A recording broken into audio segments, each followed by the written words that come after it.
भंडारा गोंदिया विधान परिषद चुनाव के बीच महायुति में चल रही नाराजगी को दूर करने की कोशिशें तेज हो गई हैं। इसी कड़ी में भाजपा के वरिष्ठ नेता चंद्रशेखर बावनकुल्ले ने आज शिवसेना शिंदे गुट के विधायक नरेंद्र भोंडेकर से उनके निवास पर मुलाकात की। दोनों नेताओं के बीच बंद कमरे में हुई चर्चा के बाद भोंडेकर ने सभी मुद्दों के सुलझ जाने और किसी भी तरह की नाराजगी नहीं होने का दावा किया है। कुछ दिनों पहले विधायक नरेंद्र भोंडेकर ने भाजपा पर निशाना साधते हुए कहा था कि जरूरत पड़ने पर भाजपा को शिवसेना की याद आती है और काम निकल जाने के बाद उसे भुला दिया जाता है। उनके इस बयान के बाद राजनीतिक गलियारों में महायुति के भीतर नाराजगी की चर्चा तेज हो गई थी। हालांकि आज की बैठक के बाद भोंडेकर ने स्पष्ट किया कि यह नाराजगी का मामला नहीं था। उन्होंने कहा कि उनके क्षेत्र के कुछ नगर सेवकों को विकास कार्यों के लिए निधि नहीं मिल रही थी, जिस संबंध में चर्चा हुई।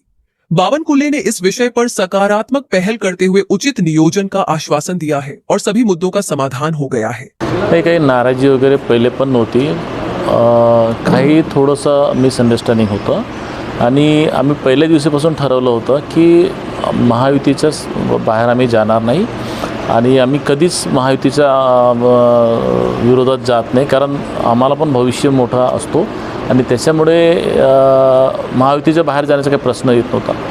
आणि बावनकुळे साहेबांच्या मध्ये फोन आला होता, सीएम साहेबांचा फोन आला होता, डीसीएम साहेबांचा पण फोन आला होता। सगळ्यांना सांगितलं की कितीही कोणी काही अफवा पसरवलं तरी महायुतीच्या बाहेर जाण्याचा प्रश्नच येत नाही।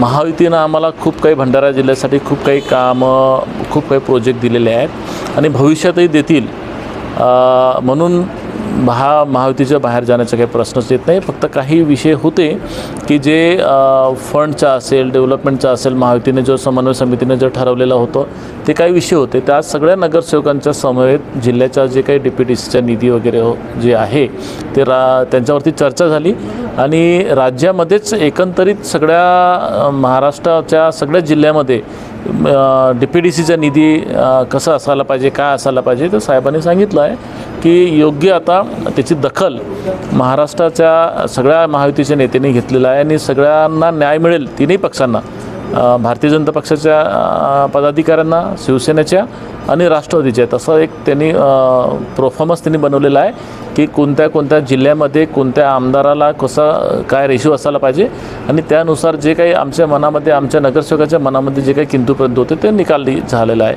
आणि थोडं असते मनामध्ये कमी जास्त, पण त्याचा अर्थ असा नाही की परिवाराच्या बाहेर जायचा।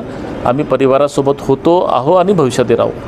वहीं भाजपा जिलाध्यक्ष आशु गोंडाने ने भी बैठक को सकारात्मक बताते हुए कहा कि महायुति पूरी तरह एकजुट है और चुनाव में गठबंधन की जीत सुनिश्चित है। आमची महायुतीमध्ये कोणत्याही प्रकारची नाराजी वगैरे अशा प्रकारची काही नाही। बावनकुळे साहेब हे महाराष्ट्रामध्ये महायुतीचे समन्वयक म्हणून काम करत असतात।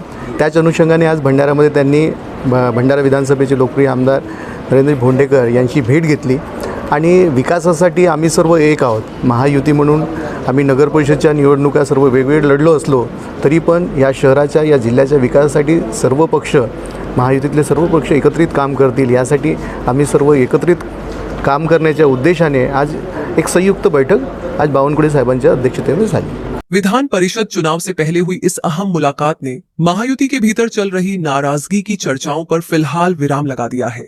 अब सभी की नजरें चुनावी नतीजों और आगे की राजनीतिक गतिविधियों पर टिकी हुई हैं।